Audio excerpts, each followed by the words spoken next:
अस्सलामु अलैकुम वरहमतुल्लाहि वबरकातुहू। होप कि आप सब अच्छे से होंगे और ठीक ठाक होंगे। जैसे आप लोगों को मालूम है कि जो हमारा लास्ट वाला लेक्चर हो गया था उसमें हमने introduction of carbon and it's compounds के बारे में पढ़ा। आज हम कार्बन एंड इट्स कंपाउंड्स के बारे में स्टार्ट करने वाले हैं।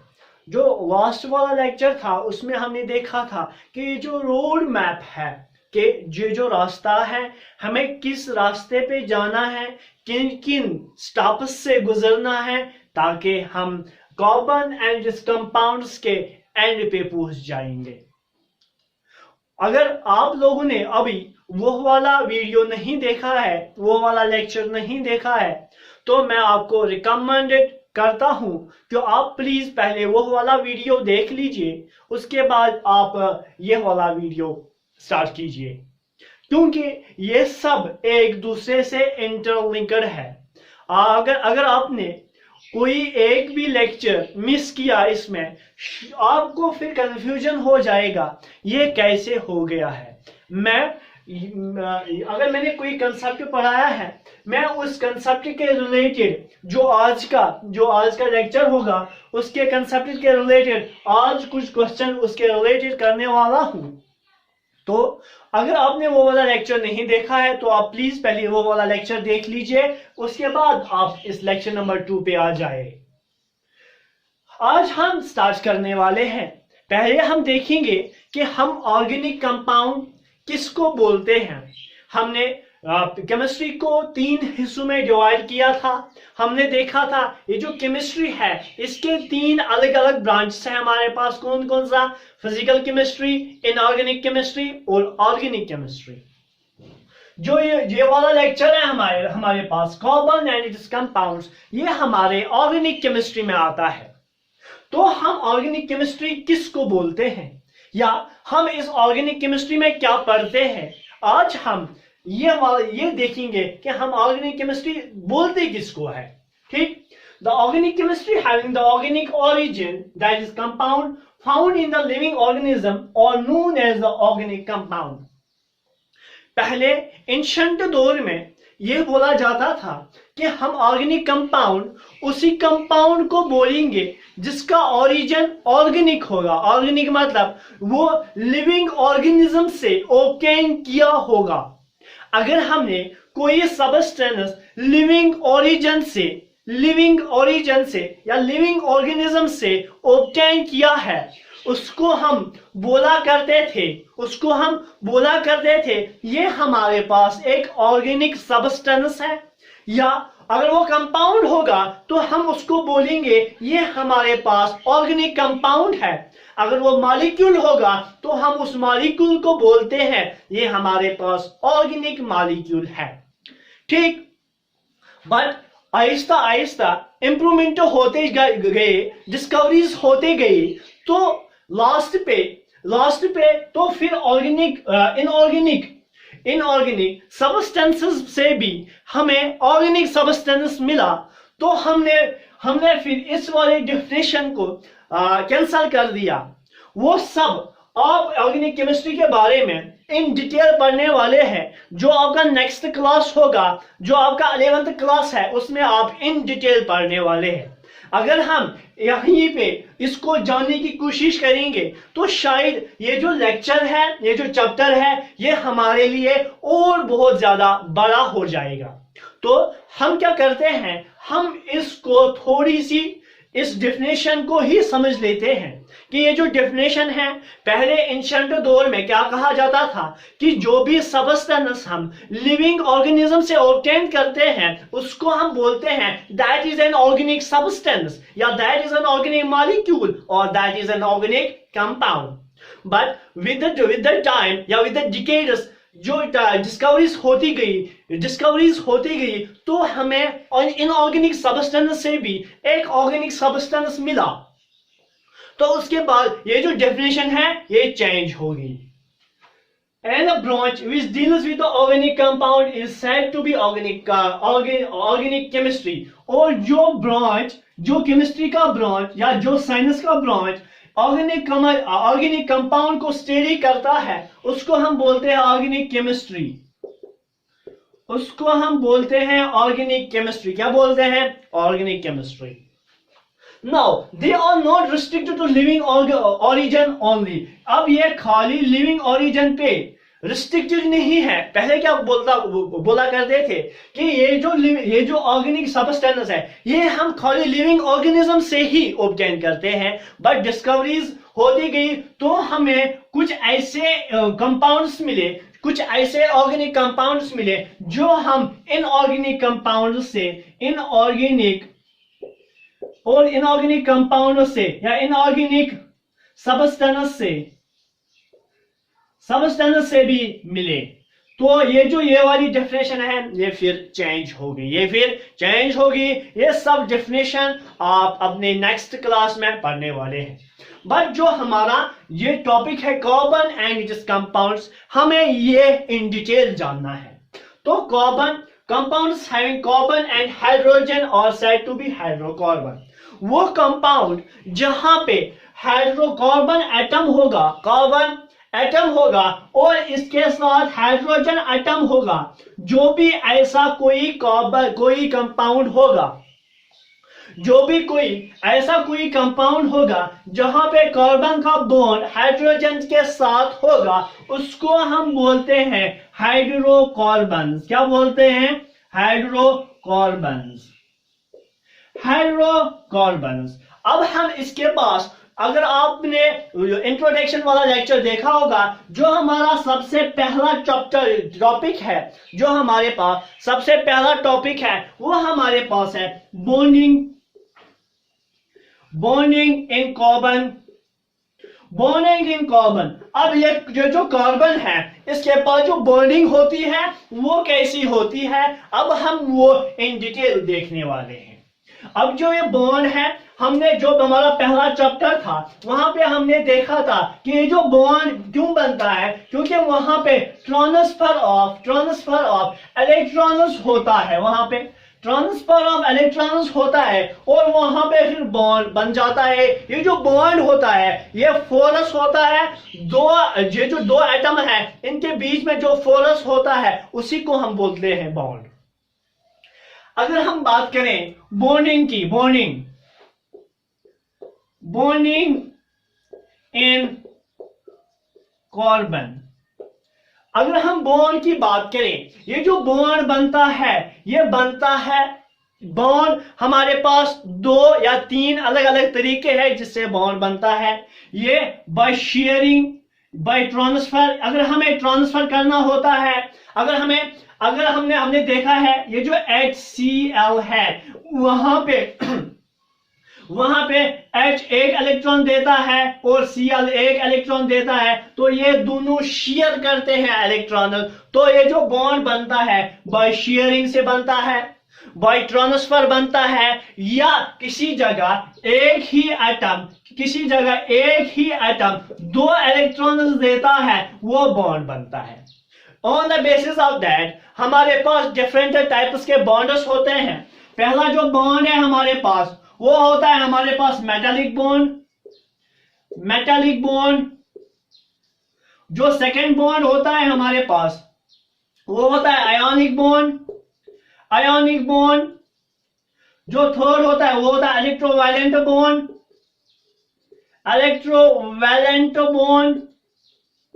वो होता है हमारे पास इलेक्ट्रोवैलेंट बॉन्ड। और जो फोर्थ होता है हमारे पास वो होता है कोऑर्डिनेट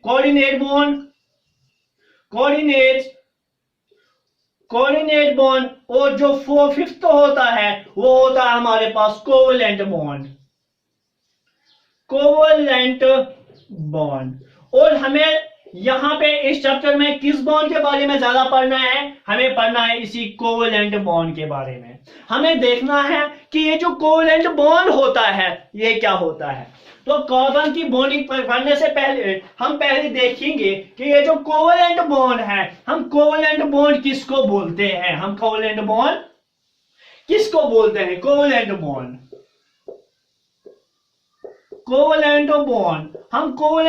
किसको बोलते हैं? अगर हमारे पास A एटम है, इसके पास एक इलेक्ट्रॉन है, और हमारे पास B एटम है, इसके पास भी एक इलेक्ट्रॉन है। तो हमने पढ़ा है पीरियोडिक क्लासिफिकेशन में कि ये जो एटम है ये अपनी कॉन्फ़िगरेशन बनाना चाहता है, किस कॉन्फ़िगरेशन के बराबर? नोबल गैस कॉन्फ़िगरेशन के बराबर, ताकि वहां पे डुप्लेट या ऑक्टेट कंप्लीट हो जाए, ताकि ये फिर स्टेबल हो जाए, ताकि ये फिर ज्यादा स्टेबल हो जाए, ये कम रिएक्टिव रहे या कोई रिएक्शन ही नहीं दिखाए। तो इसकी कॉन्फ़िगरेशन क्या होनी चाहिए? इसकी कॉन्फ़िगरेशन होनी चाहिए नोबल गैस कॉन्फ़िगरेशन। तभी मैंने आपको पहले पीरियोडिक क्लासिफिकेशन पढ़ाया, इसीलिए अब हम इस कार्बन एनालिटिस कंपाउंड्स पे आए।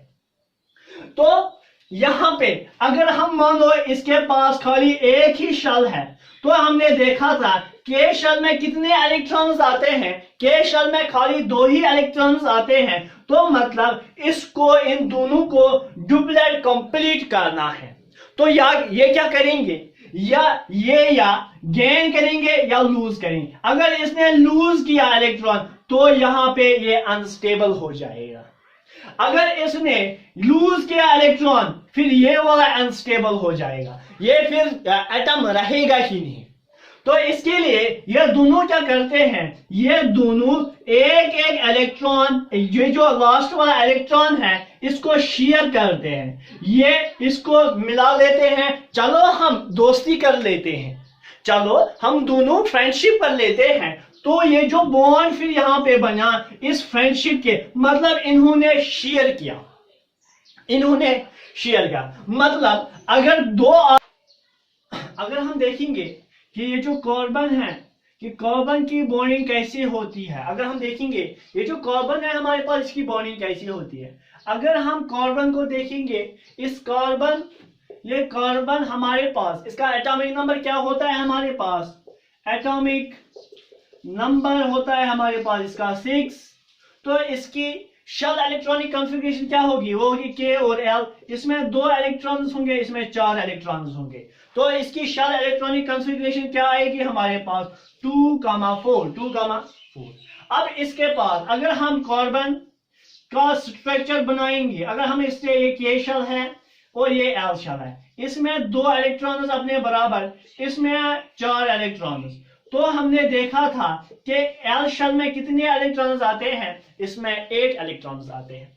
तो इसको स्टेबल होने के लिए इसको 4 इलेक्ट्रॉन्स और चाहिए, इसको स्टेबल होने के लिए 4 इलेक्ट्रॉन्स और चाहिए, या इसको स्टेबल होने के लिए, नोबल गैस कॉन्फ़िगरेशन होने के लिए इसको ये 4 इलेक्ट्रॉन लूज करने हैं, या इसको गेन करने हैं इलेक्ट्रॉन, या इसको लूज करने हैं इलेक्ट्रॉन। तो इसकी ये जो कार्बन एटम है ये स्टेबल हो जाएगा। और जहां तक इसकी न्यूक्लियस की बात करें तो ये जो न्यूक्लियर फोर्स होता है इन इलेक्ट्रॉन्स पे वो ज्यादा होता है, वो मोर होता है। तो हम इनको रिमूव नहीं कर सकते हैं, इन इलेक्ट्रॉन्स को रिमूव करने के लिए हमें बहुत ज्यादा एनर्जी चाहिए। तो हम इन इलेक्ट्रॉन्स को रिमूव करेंगे, तो वो हमें ज्यादा जरूरत नहीं है। तो हमारे पास दूसरी ऑप्शन है, या हमें 4 इलेक्ट्रॉन्स को गेन करना है, हमें 4 इलेक्ट्रॉन्स किसी से लेने हैं, तो ये एटम स्टेबल हो जाएगा। इसकी जो कॉन्फ़िगरेशन हो जाएगी वो ऑक्टेट कॉन्फ़िगरेशन, ऑक्टेट रूल के हिसाब से इसकी जो शेल है, इलेक्ट्रॉन वैलेंस शेल है, उसमें 8 इलेक्ट्रॉन्स होने चाहिए। अब या तो ये गेन करेगा, अब इसको गेन करने के लिए भी बहुत ज्यादा एनर्जी चाहिए, अब इसको गेन करने के लिए भी बहुत ज्यादा एनर्जी चाहिए। तो ये क्या करेगा? ये बोलेगा चलो हम शेयर करते हैं इलेक्ट्रॉन्स, क्योंकि शेयरिंग करने में इसको कम एनर्जी लगती है। क्या लगती है? कम एनर्जी लगती है, इसको कम एनर्जी लगती है शेयरिंग करने में, एज कंपेयर टू अगर हम गेनिंग 4 इलेक्ट्रॉन्स की बात करें या लूजिंग 4 इलेक्ट्रॉन्स की बात करें, वहां पे इसको ज्यादा एनर्जी लगती है as compare to sharing energy. तो यहाँ पे ये क्या प्रेफर करेगा? ये शेयरिंग शेयरिंग प्रेफर करेगा, ये शेयरिंग प्रेफर करेगा। और जब ये शेयरिंग प्रेफर करेगा तो जो इलेक्ट्रॉन्स फिर बनेंगे शेयरिंग की वजह से बनेंगे, तो हम उन बॉन्ड्स को, जो bond by the sharing of electrons बनेंगे, उनको हम बोलते हैं, ये हमारे पास कोवेलेंट बॉन्ड है। क्या है हमारे पास? Covalent bond. अब हमने कोवेलेंट बॉन्ड किसको बोला? जहां पे शेयरिंग ऑफ इलेक्ट्रॉन्स होगी। अगर हमारे पास ये ए एटम है, ये बी एटम है, अगर इन दोनों ने शेयर किए इलेक्ट्रॉन्स, ए ने भी शेयर किया और बी ने भी शेयर किया, इन दोनों ने यहाँ पे शेयरिंग ऑफ इलेक्ट्रॉन्स किए, तो यहाँ पे ए और बी के दरमियान बॉन्ड बनेगा। तो इस बॉन्ड को हम बोलेंगे ये हमारे पास कोवेलेंट बॉन्ड होगा। कोवेलेंट बॉन्ड होगा, ये हमारे पास कोवेलेंट बॉन्ड होगा।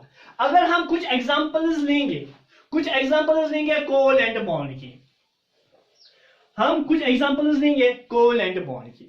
अगर हमारे पास हाइड्रोजन है H2, आप बोलो हाइड्रोजन का एटॉमिक नंबर क्या होगा? 1, तो इसकी के शेल में एक इलेक्ट्रॉन होगा। तो इसको अपने दो जो इसका नियरेस्ट नोबल गैस है उसकी कॉन्फ़िगरेशन लाने के लिए इसके पास इस के शेल में कितने इलेक्ट्रॉन होने चाहिए?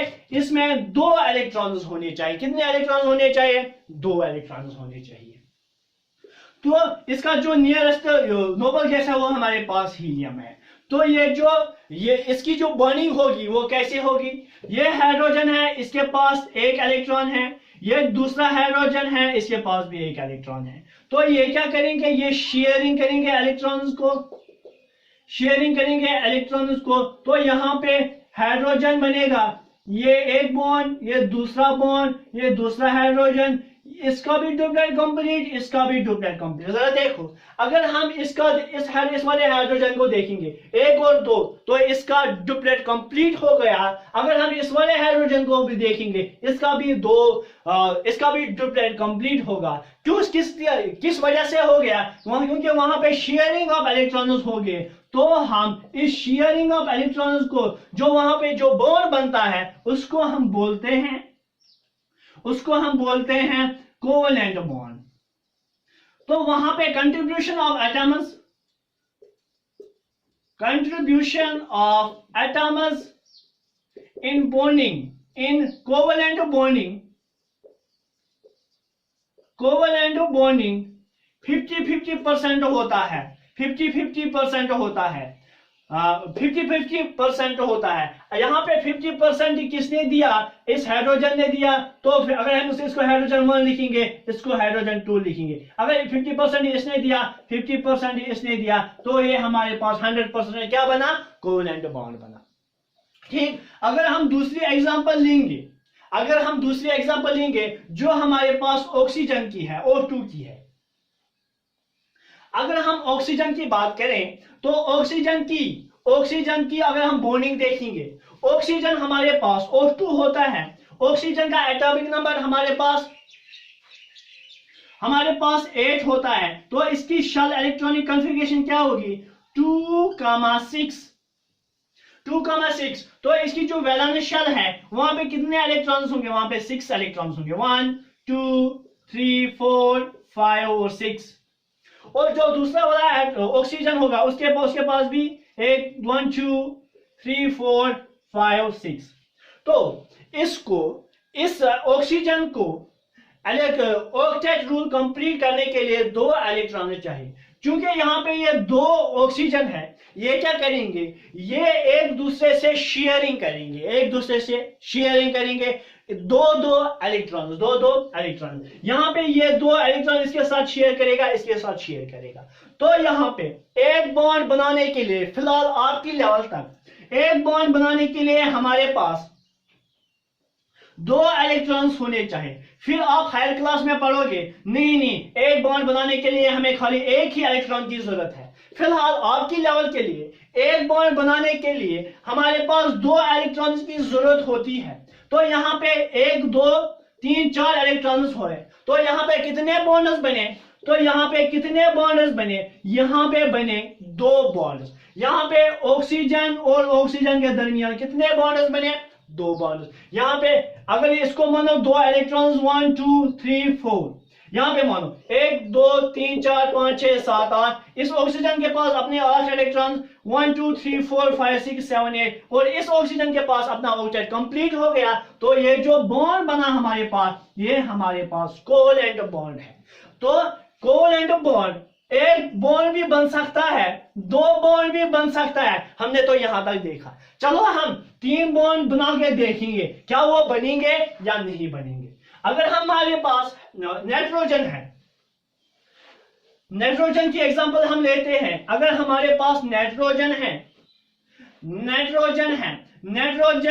नाइट्रोजन का एटॉमिक नंबर 7 होता है। तो अगर हम नाइट्रोजन की शेल इलेक्ट्रॉनिक कॉन्फ़िगरेशन देखेंगे K और L, इसमें 2, इसमें 5 6 और 7 इलेक्ट्रॉन्स, ठीक। तो यहां पे 5 1 2 3 4 और यहां पे 5,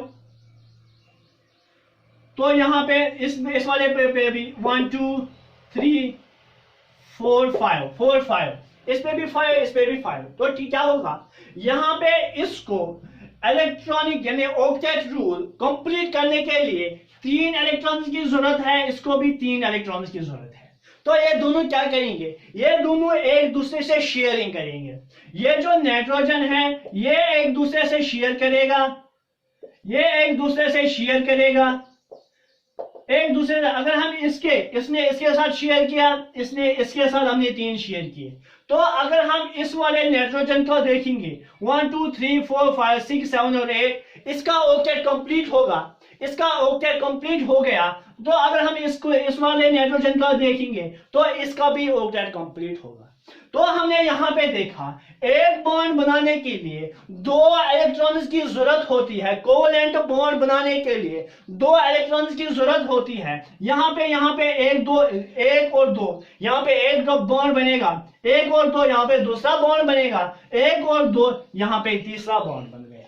तो हमने देखा कि कोवेलेंट बॉन्ड हमारे पास 3 तरह का होता है। एक हमारे पास होता है सिंगल बॉन्ड, उसका हम अलग नाम देते हैं। और जब कोवेलेंट बॉन्ड 2 बॉन्ड्स बनेंगे मॉलिक्यूल के दरमियान, उसको हम अलग नाम देते हैं। और अगर 3 बॉन्ड होगा तो उसको हम अलग नाम देते हैं। वो हम जो हमारे अगले आने वाले लेक्चर्स होंगे उनमें हम देखेंगे। तो हम इसको अल्कीन बोलते हैं, इसको अल्कीन बोलते हैं, इसको अल्काइन बोलते हैं। ये हम हाइड्रोकार्बन्स में जो हमारा नेक्स्ट या सेकंड या थर्ड लेक्चर होगा उसमें हम इनके बारे में भी पढ़ेंगे।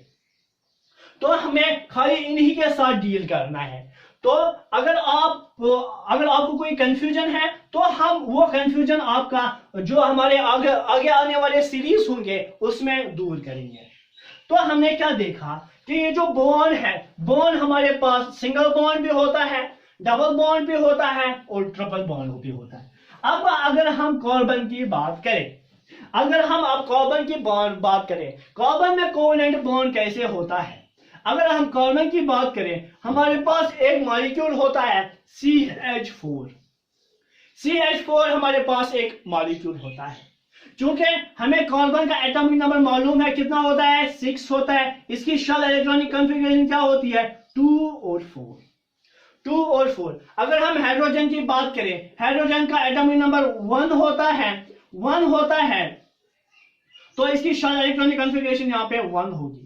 तो इसको एक इलेक्ट्रॉन चाहिए स्टेबल होने के लिए, डुप्लेट कंप्लीट करने के लिए, क्योंकि इसका जो नियरेस्ट नोबल गैस है वो हीलियम है। तो उसमें खाली 2 ही इलेक्ट्रॉन्स है बाहर वाली शेल में। तो वो कॉन्फ़िगरेशन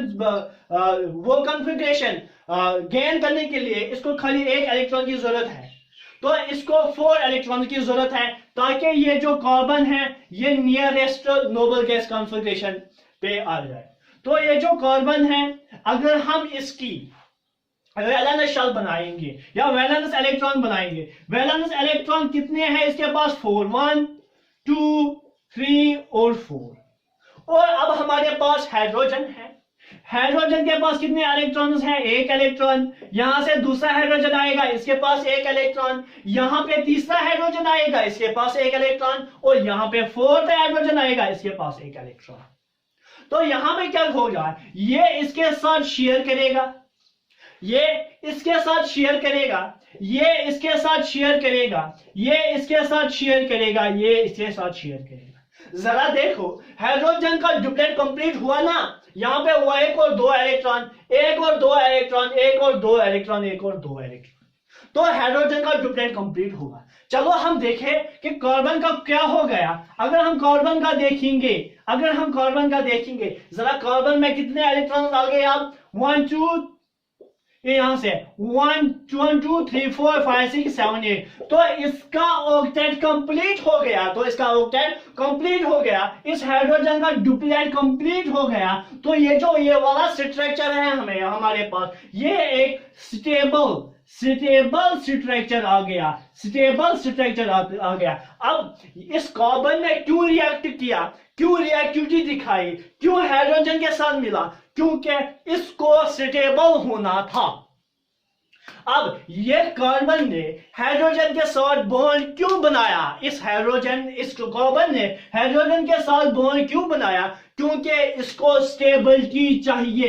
ये यहां पे स्टेबल नहीं था, ये यहां पे स्टेबल नहीं था, तो इसको स्टेबल होने के लिए इसने वहां पे बॉन्डिंग की, इसने वहां पे बॉन्ड्स बनाए, और ये हमारे पास ये जो स्ट्रक्चर है CH4, ये हमारे पास क्या है, ये हमारे पास एक स्टेबल कंपाउंड है, इसको हम बोलते हैं मीथेन। क्या बोलते हैं, मीथेन।